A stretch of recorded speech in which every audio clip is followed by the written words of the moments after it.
Siapakah ateis itu? Ateis adalah orang yang tidak percaya adanya Tuhan.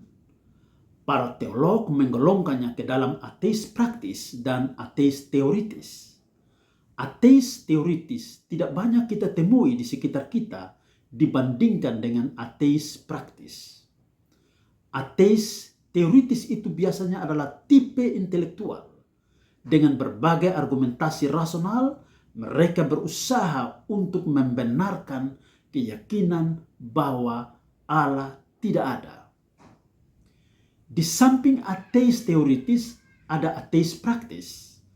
Ateis praktis lebih menekankan penampilan atau gaya hidup tidak ada Allah daripada menyodorkan berbagai argumentasi teoritis untuk membuktikan ketiadaan Allah. Sehubungan dengan ateisme praktis, Henry C. Thyssen mengatakan bahwa mereka bersikap acuh tak acuh terhadap Allah.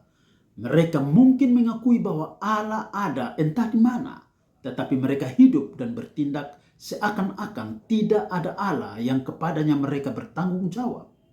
Selanjutnya, Louis Berkhof menjelaskan bahwa mereka tidaklah harus merupakan orang-orang yang bercitra buruk di mata orang lain, tetapi mungkin mereka malah tergolong orang-orang baik di mata dunia.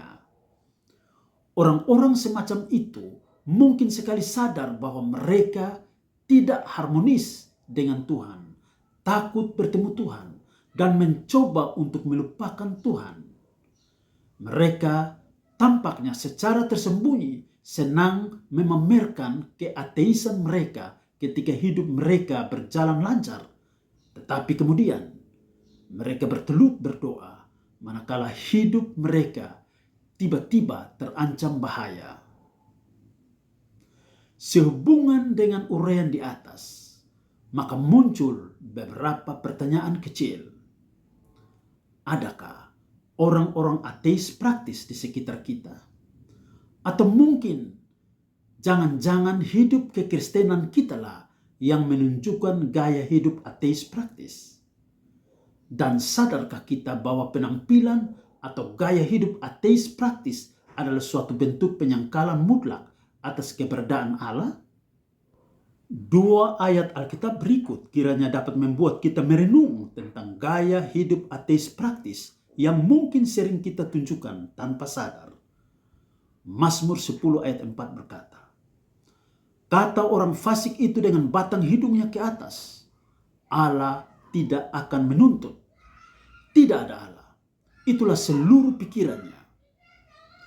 Perhatikan baik-baik.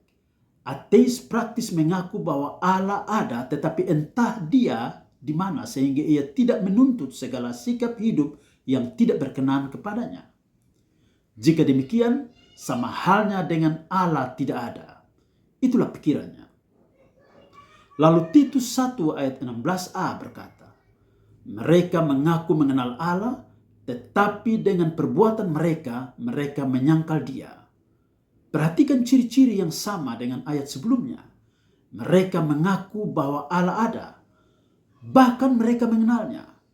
Tetapi sikap hidup dan perbuatan mereka mengekspresikan bahwa Allah tidak ada, karena mungkin dalam pikirannya Allah tidak menuntut. Ini yang namanya penyangkalan terhadap keberadaan Allah yang hidup. Jadi, ateis praktis itu bisa saja terdiri dari orang-orang Kristen, tetapi sikap hidupnya tidak Kristiani. Ada penyangkalan terhadap Allah dalam perbuatan mereka. Jika hidup kekristenan kita menampilkan gaya hidup ateis praktis, maka kita sedang menyangkal keberadaan Allah. Satu-satunya jalan terbaik adalah bertobat. Alkitab berkata, "Akuilah dia dalam segala lakumu, maka ia akan meluruskan jalanmu." Amsal 3 ayat 6. Tuhan Yesus menolong kita. Dia sangat mengasihi kita. Sekian.